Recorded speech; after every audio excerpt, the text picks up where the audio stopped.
তাহলে আমরা শুরু করতে।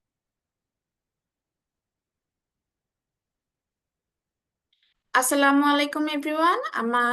আমি ডক্টর ফারিয়া তাসনিম ঐশী আপনাদের সামনে ছোট্ট একটা টপিক নিয়ে হাজির হয়েছি আজকে এমআরসিএস পার্টের জন্য। খুবই ইম্পর্ট্যান্ট একটা টপিক। এটা হচ্ছে গিয়ে হেড ইনজুরি। আহ এমআরসিএস পার্টের জন্য হেড ইনজুরি টপিকটা কেন গুরুত্বপূর্ণ? কারণ এটা সাধারণত আপনার ইমার্জেন্সি, ট্রমা, ইমার্জেন্সি এসব ক্ষেত্রে আপনার সেকেন্ড পার্টের কোশ্চেনের মধ্যে ইনক্লুডেড থাকে।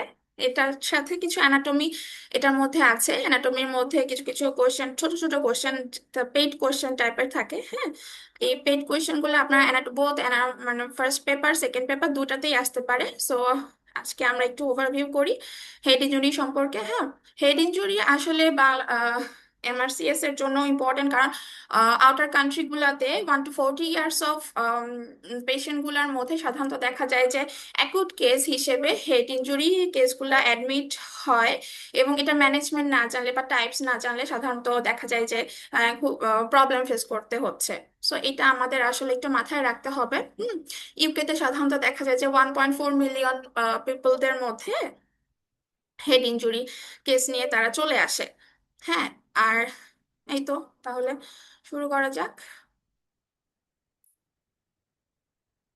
হুম, আমরা তাহলে একটু দেখে নিই যে নাইস গাইডলাইন হিসেবে হেড ইনজুরি প্রথম আমরা এটা ম্যানেজমেন্ট কিভাবে করব সেটার জন্য আমাদের কিছু পয়েন্ট আমাদের লক্ষ্য রাখতে হবে। এখান থেকে এই কোশ্চেন গুলো অবশ্যই মাস্ট মাস্ট মাস্ট আপনাদের জানতেই হবে। এখান থেকে কোনো পয়েন্ট আপনাদের বাদ দেওয়া যাবে না। হ্যাঁ, প্রথমে দেখতে হবে যে পেশেন্টটা যখন অন অ্যারাইভাল হসপিটালে অ্যারাইভ করছে তার 15 মিনিটের মধ্যে পেশেন্টটা আপনাদের প্রথমে জিসিএসটা কাউন্ট করে নিতে হবে। সো জিসিএসটা কাউন্টের জন্য জিসিএসটা জানা, জিসিএস স্কোরিংটা, গ্লাসোকোমা স্কোরিংটা জানা খুব জরুরি আপনাদের। হ্যাঁ, এমআরসিএস আমি যখন এক্সামিনি ছিলাম আমার সময় জিসিএস এসেছিল। আমি জিসিএসটা আসলে তিনটা পার্ট যেটা আছে ইএমভি, সেই জিসিএস এর স্কোর গুলো অবশ্যই আপনাদের মুখস্থ রাখতে হবে, ঠোঁটের আগায় রাখতে হবে। এখান থেকে ইনভেরিয়েবলি প্রত্যেক বছরই কোশ্চেন আসে। হ্যাঁ, আমরা জিসিএস এর টোটাল স্কোর হচ্ছে কি 15, সেটার মধ্যে মাইল্ড, মডারেট অ্যান্ড সিভিয়ার আছে। মাইল্ড স্কোর হচ্ছে কি 13 to 15। দেন আমি বলবো হচ্ছে কি মডারেট, যেটা হচ্ছে কি 9 to 12 এর মধ্যে, এবং যেটা সিভিয়ার সেটা হচ্ছে 3 to 8। হ্যাঁ, আপনার যদি জিসিএস কিছু কাউন্ট না করেও তাহলে অ্যাটলিস্ট 3 পয়েন্ট আসবে। হ্যাঁ, এটা একটু খেয়াল রাখবেন। আচ্ছা, এখানে প্রথমে আমরা নাইস গাইডলাইনের ক্ষেত্রে যেটা হেড ইনজুরি ম্যানেজমেন্টের সময় জিসিএসটা অবশ্যই মাথায় রাখতে হবে। দেন আমরা প্রথমে দেখবো যে পেশেন্টটা অন অ্যারাইভেলে 15 মিনিটস এর মধ্যে এসেছে কিনা, তার জিসিএসটা দেখে নিতে হবে। দেন আপনার হচ্ছে গিয়ে তিনটা কম্পোনেন্ট, সবগুলো কম্পোনেন্ট যেটা আমি বললাম, আই মুভমেন্ট, তারপর হচ্ছে গিয়ে ভার্বাল মুভমেন্ট, এগুলো অবশ্যই আপনাদের মাথায় রাখতে হবে। মোটর স্কিল, এগুলো কয়টা পয়েন্ট আছে টোটাল হিসেবে জিসিএসটা কাউন্ট করে নিতে হবে। জিসিএস যদি হচ্ছে গিয়ে less than or equal to 8 হয় তাহলে সঙ্গে সঙ্গে ইনকিউবেট করে দিতে হবে। এটা আমি বলছি অ্যাডাল্ট পার্সনদের ক্ষেত্রে। হ্যাঁ, অ্যাডাল্ট পার্সনদের ক্ষেত্রে এটা আপনার ম্যানেজমেন্ট। দেন হচ্ছে গিয়ে ফুল স্পাইনটা ইমোবিলাইজ করতে হবে। কখন করতে হবে? যখন জিসিএসটা আপনার 15-এর কম থাকবে। তারপর নেক পেইন যদি থাকে বা টেন্ডারনেসটা যদি আমরা ফিল করি, পেশেন্ট বলে যে আমার নেক পেইন হচ্ছে, I am feeling pain in my neck. Then তার যদি হচ্ছে কোনো এক্সট্রিমিটিতে প্যারাস্থেশিয়া চলে আসে, নামনেস চলে আসে, তাহলে সেক্ষেত্রে আপনার হচ্ছে কি লগ রোল পজিশনে লগ রোল সাপোর্ট করে স্পাইনটাকে ইমোবিলাইজ করে দিতে হবে। কিছু ফোকাল নিউরোলজিক্যাল ডেফিসিট থাকতে পারে। আহ, তারপর হচ্ছে গিয়ে এই তো, আর সাসপেক্টেড সার্ভাইকাল স্পাইন ইনজুরি, তার নেক এক্সটেন্ড হচ্ছে না, তার নেক এই পাশে হেলে আছে, তখন আপনার হচ্ছে গিয়ে আহ, তাকে হচ্ছে কি সিটি স্ক্যানের জন্য পাঠাতে হবে। হুম, এই যে সার্ভাইকাল স্পাইনটা যদি হচ্ছে গিয়ে আমরা সাধারণত হেড ইনজুরি পেশেন্টদের সার্ভাইকাল স্পাইনের ক্ষেত্রে CT CT C spine, cervical স্পাইনটা করে থাকি। এমআরআইটা এখানে প্রেফারেবল না। এমআরআইটা কেন প্রেফারেবল না? কারণ সিটি স্ক্যানটা সাধারণত প্রম্পট উইদিন সেকেন্ডস আর উইদিন মিনিটস এটা কমপ্লিশন হয়ে যায়। এমআরআইটা করতে আপনার লেন্দি একটা প্রসেস লাগে, লেন্দি সময় লাগে। এবং এই জন্য আমরা হেড ইনজুরি পেশেন্টদের, যেহেতু emergency case, acute condition, so আমরা সিটি স্ক্যানটা করে ফেলবো, সিটি স্ক্যান অ্যাডভাইস করবো। নাও ইমিডিয়েট কখন আমরা সিটি স্ক্যান তাকে প্রোভাইড করব, এটা অবশ্যই আমাদের কোশ্চেন আসে। আহ, সেটা হচ্ছে গিয়ে ইমিডিয়েটলি আমরা অ্যাডাল্টদের ক্ষেত্রে কখন সিটি স্ক্যান প্রোভাইড করব, উইদিন 1 আওয়ার আছে একটা, উইদিন 8 আওয়ার আছে একটা। যেটা 1 আওয়ার অ্যাডাল্টদের ক্ষেত্রে, তখন সঙ্গে সঙ্গে পেশেন্টের জিসিএসটা স্কোর তো মেপে নিলাম আমরা। 15 থেকে যদি ডিটোরিয়েট করতে থাকে, 13 অর্ডার লেস দেন 13 যদি হয়, তাহলে আমরা উইদিন 1 আওয়ারের মধ্যে সিটি স্ক্যান অ্যাডভাইস করব। দেন হচ্ছে গিয়ে লেস দেন 15 হচ্ছে, বাট তাকে অ্যাডমিট করেছি, আমি অ্যাডমিট করার 2 ঘন্টা পরে আমরা সিটি স্ক্যান, মানে তার জিসিএসটা যদি লেস দেন 15 ডিটোরিয়েট করতে থাকে, কিন্তু তার অ্যাডমিশনের 2 ঘন্টা পরে যদি তার ডিটোরিয়েশনটা স্টার্ট হয়, then depressed skull fracture, open আর ডিপ্রেসড স্কাল ফ্র্যাকচার যদি থাকে, তো তো বোঝাই যায় যে ওপেন দেখা যাচ্ছে এখানে স্কাল ফ্র্যাকচার হয়েছে, ডিপ্রেসড বোন হয়ে আছে, তাহলে সেক্ষেত্রে আমরা 1 আওয়ারের মধ্যে আমরা সিটি স্ক্যানটা করতে দিব। তারপর হচ্ছে কি সাসপেক্টেড বেস ফ্র্যাকচার যদি থাকে, তাহলে কিছু সাইন পাওয়া যাবে, যেমন আমরা বলি যে পান্ডাই আই, ব্যাটেলস সাইন। তারপর হচ্ছে গিয়ে রেকুনাই, যেটা থাকে যে চোখের চারপাশে পান্ডাদের মতো কালো কালো হয়ে যায়, রেকুনাই থাকে। তারপর ব্যাটেল সাইন পাওয়া যাবে, এগুলাই ব্যাটেল সাইন। তারপর হচ্ছে গিয়ে সিএসএফ যদি আসে থাকে, সিএসএফ রাইনোরিয়া যদি থাকে, নোজ এয়ার এগুলা দিয়ে যদি আপনাদের সিএসএফ আসে থাকে, দেখেন ভিজিবল আসতেছে, ভিজিবল সাইন হিসেবে আপনার কাছে আসছে, তাহলে সেক্ষেত্রে আমরা 1 আওয়ারের মধ্যে অ্যাডাল্টদের ক্ষেত্রে একটা সিটি স্ক্যানটা করে দিব। দেন ব্লিডিং পার এয়ার যদি থাকে, then কিছু ফোকাল নিউরোলজিক্যাল ডিফিসিট যদি থাকে, আমি শুনতে পাচ্ছেন না, চোখ আই ওপেন করতে পারছেন না, হ্যাঁ। তারপর ভমিটিং এর হিস্ট্রি যদি থাকে পেশেন্টকে, পেশেন্ট বা পেশেন্টের সাথে যদি, পেশেন্ট তো কথা বলতে পারবে না, অনেক সময় বেশিরভাগই দেখা যায় পেশেন্টের সাথে কোনো একজন অ্যালং সাইড থাকবে, তিনি যদি বলেন যে ভমিটিং এর হিস্ট্রি আছে, মোর দেন 1 এপিসোড অফ ভমিটিং যদি থাকে পেশেন্টের, তাহলে সেক্ষেত্রে আমরা সিটি স্ক্যানের অ্যাডভাইস করব। হ্যাঁ। আর সাথে হচ্ছে কি যে এখানে যে বললাম suspected base of the skull fracture, এখানে একটা কোশ্চেন আসে আপনাদের যে সিএসএফ, এটা যে সিএসএফ এটা আমরা প্রমাণ পাবো কিভাবে, বা কোন কোন টেস্ট আছে যেটার মাধ্যমে আমরা প্রমাণ পাবো যে, যেটার মাধ্যমে আমরা সাসপেক্ট করব যে এটা সিএসএফই আসছে, সেটা হচ্ছে গিয়ে বিটা ট্রান্সফেরিন নামে একটা প্রোটিন থাকে, হ্যাঁ, সিএসএফ এর মধ্যে বডিতে। এটা বিটা ট্রান্সফেরিন অ্যাসেটা আমরা যদি টেস্টটা করতে দিই, তাহলে বিটা ট্রান্সফেরিন যদি পজিটিভ আসে, তাহলে সেক্ষেত্রে আমরা ধরে নেবো যে সেটা সিএসএফই, আদার দেন আদার ফ্লুইড, রাদার দেন আদার ফ্লুইড। তো মানুষের বডিতে এমনিতে সাধারণত কনজেনিটালি সিএসএফ রেইজড থাকতে পারে অনেক সময়, বা অ্যাবসেন্টও থাকতে পারে, তো ফলস পজিটিভও রেজাল্ট আসে অনেক সময়, ফলস নেগেটিভও রেজাল্ট আসে অনেক সময়। তা আমরা suspected base of this skull ফ্র্যাকচারে সিএসএফ ট্রান্সফেরিন অ্যাসে যেটা, সেটা সাধারণত করতে, এটা নিয়ে কোশ্চেন এসেছিল, লাস্ট কয়েক সেশনে কোশ্চেন এসেছিল যে আমরা সিএসএফ এর জন্য, সিএসএফ রাইনোরিয়া হচ্ছে বা সিটি স্ক্যান করতে দিয়েছি, হেড ইনজুরি পেশেন্ট একটা ইমার্জেন্সি ডিপার্টমেন্ট এসেছে, আমরা কি কোন অ্যাসেটা করতে দিব বা কোন টেস্ট ইনভেস্টিগেশনটা করতে দিব, সেটা হচ্ছে বিটা ট্রান্সফেরিন অ্যাসে।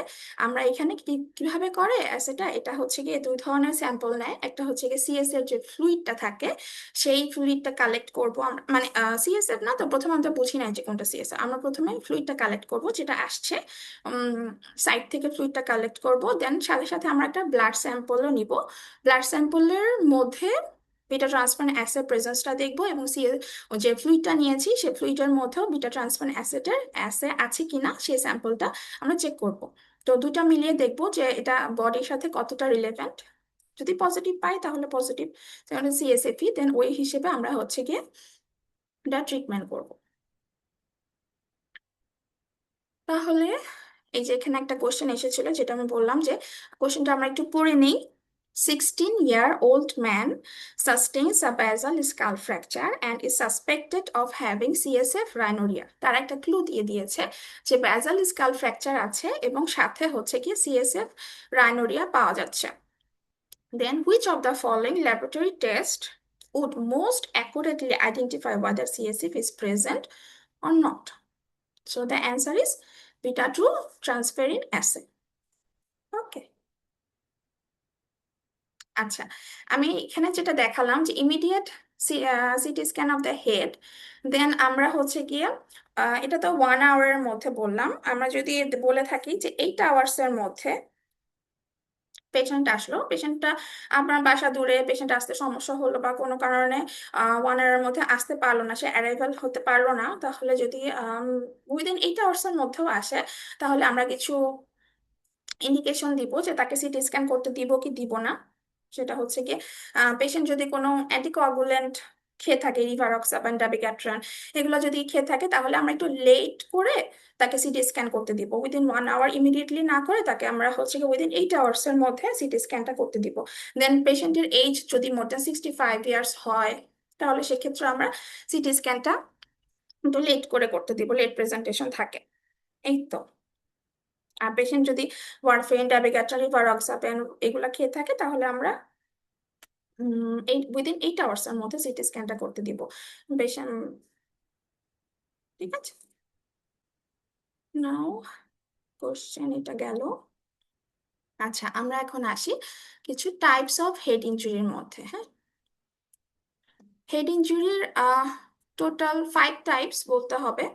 তার মধ্যে মোস্ট কমন হচ্ছে গিয়ে extradural haematoma, subdural haematoma, subarachnoid haematoma.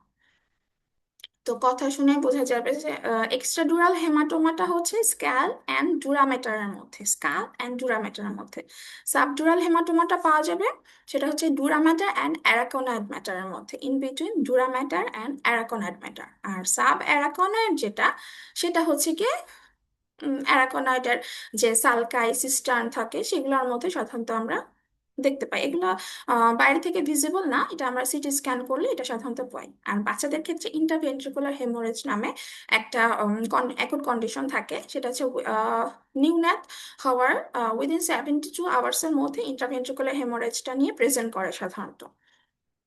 ঠিক আছে, তখন আপনাকে কোশ্চেন থাকলে কোশ্চেন ওটা বলে দিবে যে বেবি বর্ন হয়েছে, উইদিন 72 আওয়ার্সের মধ্যে আপনার কাছে এসেছে, এবং তার ডায়াগনোসিস কি, হোয়াটস দ্য ডায়াগনোসিস, তো কন্ডিশন হচ্ছে কি ইন্টারভেন্ট্রিকুলার হেমারেজ।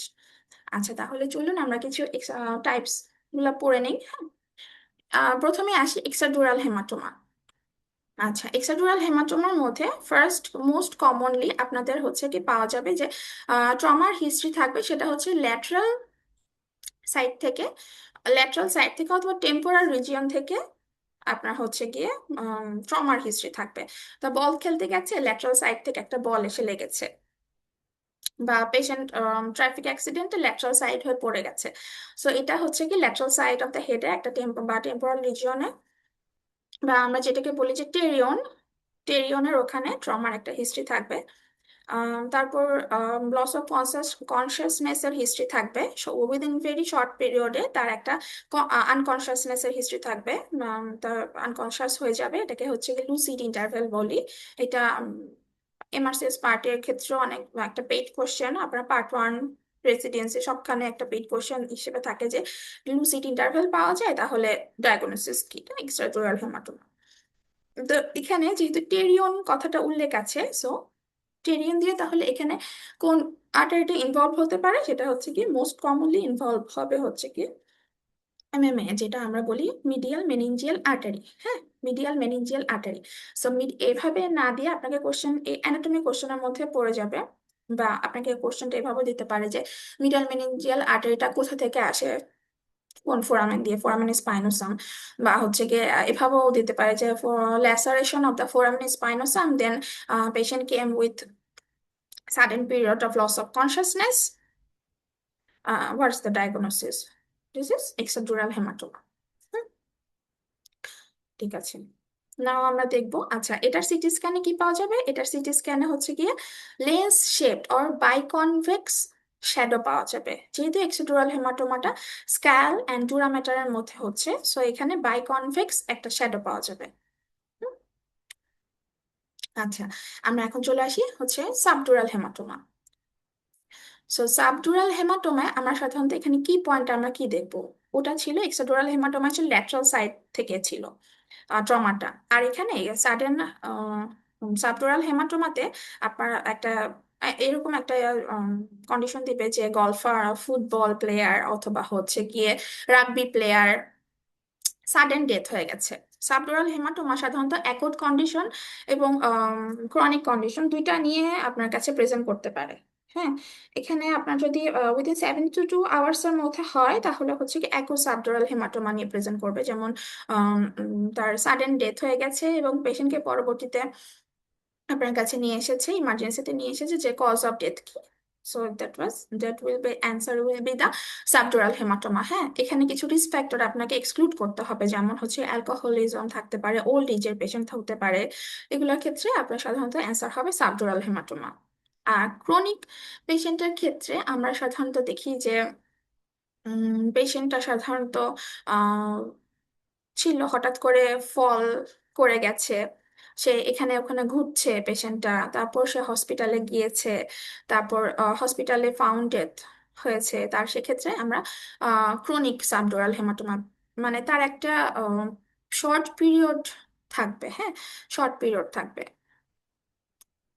শর্ট পিরিয়ডটা আপনার এখানে ওখানে ঘোরার ফলে হতে পারে, বা হচ্ছে গিয়ে সেই এক হসপিটাল থেকে আরেক হসপিটালে ট্রান্সফার হচ্ছে, তাই কেউ নিতে চাচ্ছে না, এক্ষেত্রে আপনার হচ্ছে গিয়ে সাবডুরাল হেমাটোমা হবে। হ্যাঁ, এখানে কিছু ল্যাটারালাইজিং সাইন পাওয়া যায়। ল্যাটারালাইজিং সাইনের মধ্যে আপনার হচ্ছে গিয়ে সাবডুরাল হেমাটোমায় সাধারণত আমি বলবো যে কনফিউশনটা পেশেন্টের মধ্যে যে সাইনটা থাকবে সেটা হচ্ছে কনফিউশন থাকবে, এটা হচ্ছে কি প্রিডমিনেন্ট একটা সাইন হবে। হ্যাঁ, ভেগ, তার হচ্ছে গিয়ে সিম্প্যাথেটিক অ্যাক্টিভিটি হবে, তো ল্যাটারালাইজিং সাইন প্রেজেন্ট থাকবে। এগুলা হচ্ছে গিয়ে সাবডুরাল হেমাটোমা। এবং তার সিটি স্ক্যানে কি পাওয়া যাবে, সিটি স্ক্যানে হচ্ছে গিয়ে ক্রিসেন্ট শেপড শ্যাডো পেতে পারি আমরা। এই যে এখানে দেখেন ক্রিসেন্ট শেপ শ্যাডো পাওয়া যাবে হচ্ছে গিয়ে সাবডুরাল হেমাটোমায়। ঠিক আছে, নাও আসি আমরা হচ্ছে sub arachnoid haematoma. Sub arachnoid haematoma হচ্ছে সাডেন সিভিয়ার হেডেক হবে, প্রচুর তার হেডেকের কমপ্লেন করবে পেশেন্ট, যে তার ট্রমার হিস্ট্রি থাকতে পারে নাও থাকতে পারে, কিন্তু তার সাডেন সিভিয়ার হেডেক হবে, থান্ডার ক্ল্যাপ বলি, আফটার এনি ম্যারাথন। ম্যারাথন তো এখন সবখানে অনেক মানে প্রচুর প্রমিজিং একটা জিনিস। তার হাইপার টেনশন ছিল বা ম্যারাথন সে দিয়েছে, এবং তার সাডেন সিভিয়ার পেন হচ্ছে যেটা কোনো মেডিকেশনেও সাবসাইড করছে না, তাহলে সেক্ষেত্রে আমরা দেখে নিব যে এটা হচ্ছে কি সাব অ্যারাকনয়েড হেমাটোমা। হুম, এখানে সাডেন কলাপস হতে পারে, লস অফ কনসাসনেস হতে পারে। ঠিক আছে, সাবঅ্যারাকনয়েড হেমাটোমায় ঠান্ডা ক্ল্যাপ হেডেকও থাকবে, সাডেন কলাপস হতে পারে, পেশেন্ট হুট করে ফেইন্ট হয়ে গেছে, তারপর লস অফ কনসাসনেস হয়েছে এবং অনেকক্ষণ ধরে সেটা ছিল, এক্ষেত্রে তখন আপনার ডায়াগনোসিস হবে সাবঅ্যারাকনয়েড হেমাটোমা। আর সিটি স্ক্যান করলে কি পাবো আমরা, এখানে হচ্ছে গিয়ে star shaped or spider like shape পাবো, স্পাইডার লাইক ডিফিউজ শ্যাডো থাকবে এখানে। হুম, স্পাইডার লাইক ডিফিউজ শ্যাডো থাকে উইথিন সিএসএফ স্পেস, যেমন সালকাই সিস্টান এগুলোর মধ্যে আপনার হচ্ছে কি স্পাইডার লাইক ডিফিউজ শ্যাডো পাবো।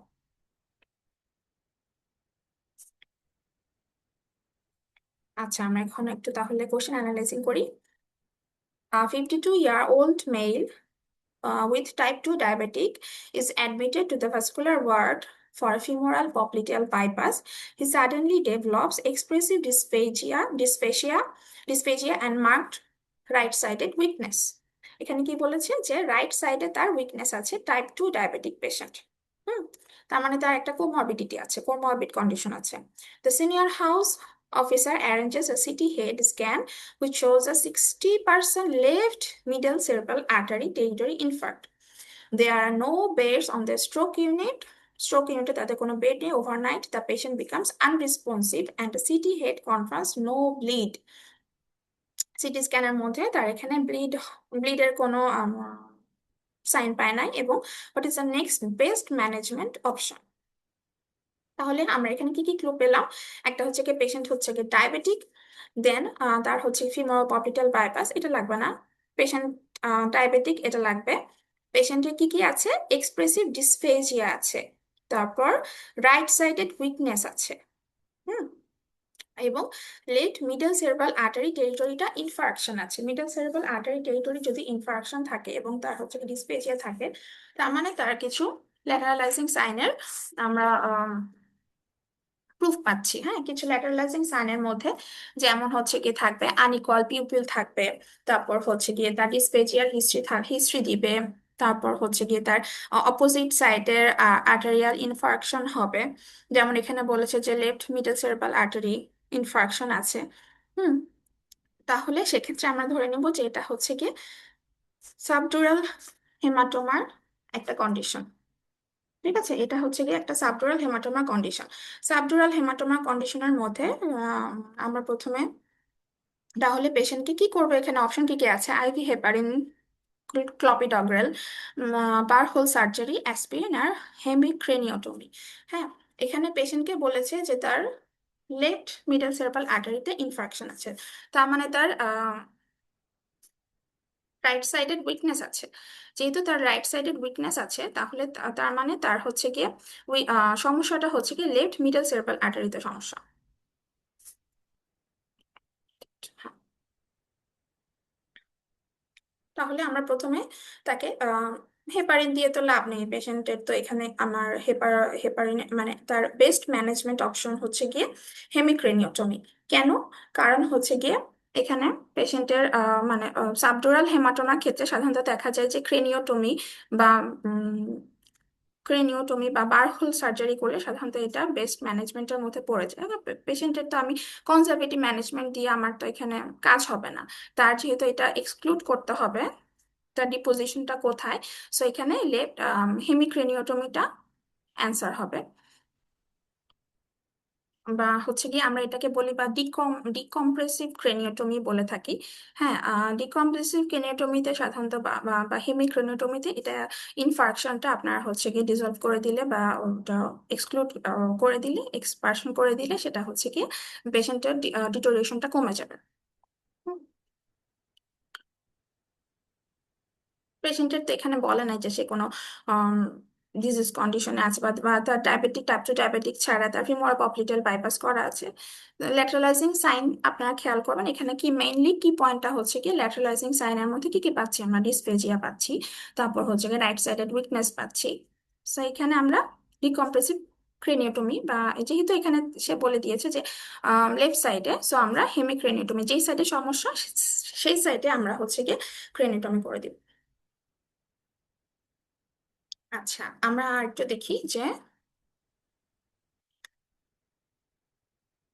ট্রান্সটেন্টোরিয়াল হার্নিয়েশন। হ্যাঁ, ট্রান্সটেন্টোরিয়াল হার্নিয়েশন এটা নিয়েও সাধারণত কোশ্চেন হয়ে থাকে। ট্রান্সটেন্টোরিয়াল হার্নিয়েশনের ছবিটা একটু দেখে নেই আমরা, এটা অপশনে থাকে অনেক সময়। হ্যাঁ, ট্রান্সটেন্টোরিয়াল হার্নিয়েশন এই যে দেখেন, এটা হচ্ছে গিয়ে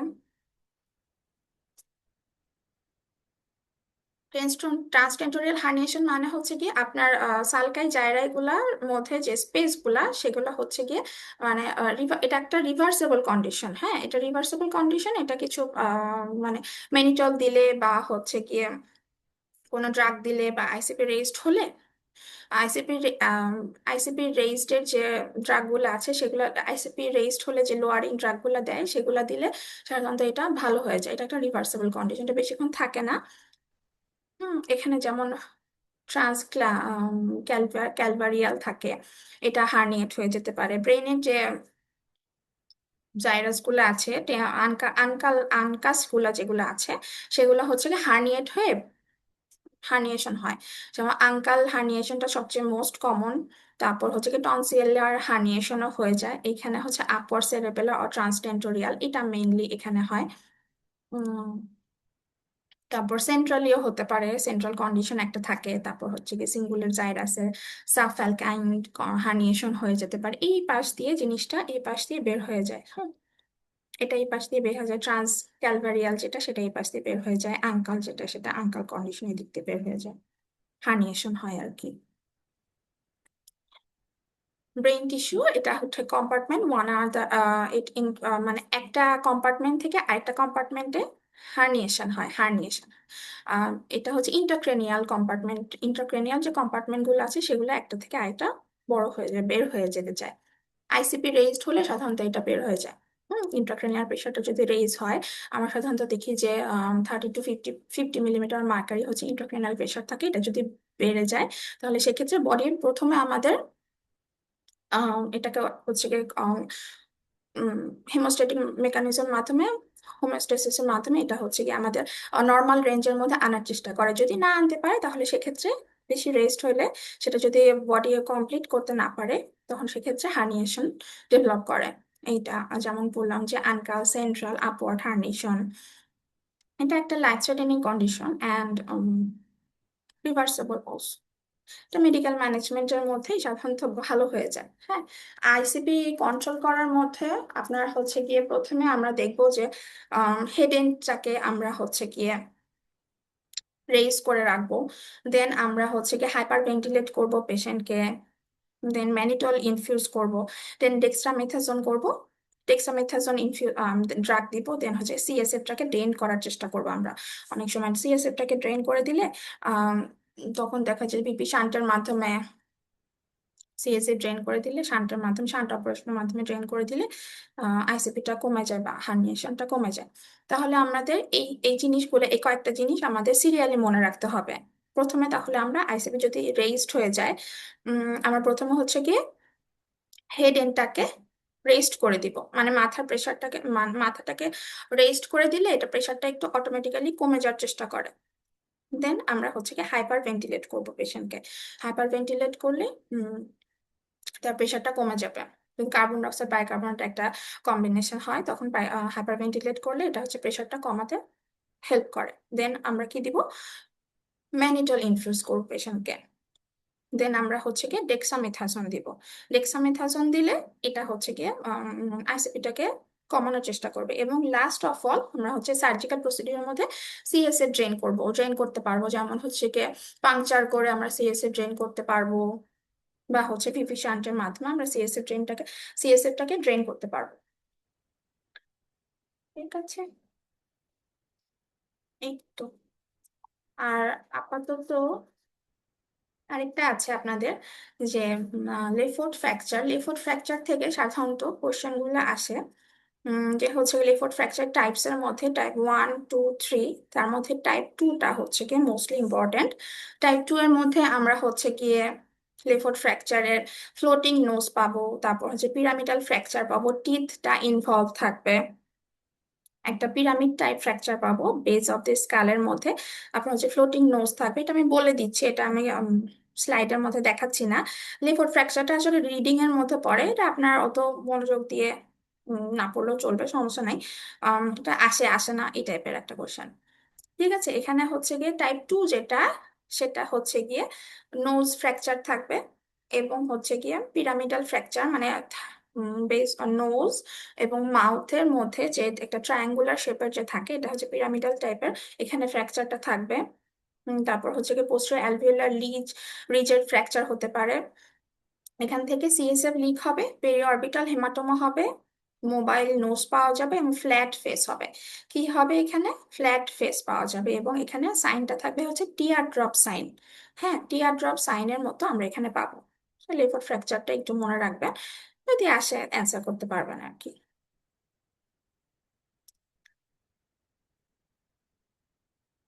ঠিক আছে, থ্যাংক ইউ, থ্যাংক ইউ সবাইকে। হোপফুলি এটা একটা শর্ট সেশনের মতো ছিল।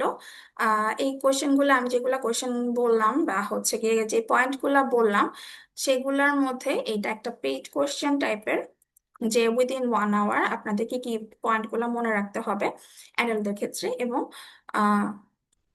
জিসিএস স্কোরটা অবশ্যই মনে রাখতে হবে। আর হেড ইনজুরি যদি কোনো ইনভেস্টিগেশনের মধ্যে পড়ে, আপনি বুঝতে পারছেন না বা কোনো clue, if have no clue কোন ইনভেস্টিগেশন দিবেন, এমআরআই দিবেন না সিটি স্ক্যান দিবেন নাকি অন্য কিছু দিবেন, দেন ডেফিনেটলি হেড ইনজুরি পেশেন্টের ক্ষেত্রে অবশ্যই একটা মনে রাখবেন যে এটা CT scan will be the most appropriate answer. আচ্ছা, থ্যাংক ইউ সবাইকে আমাদের সাথে থাকার জন্য।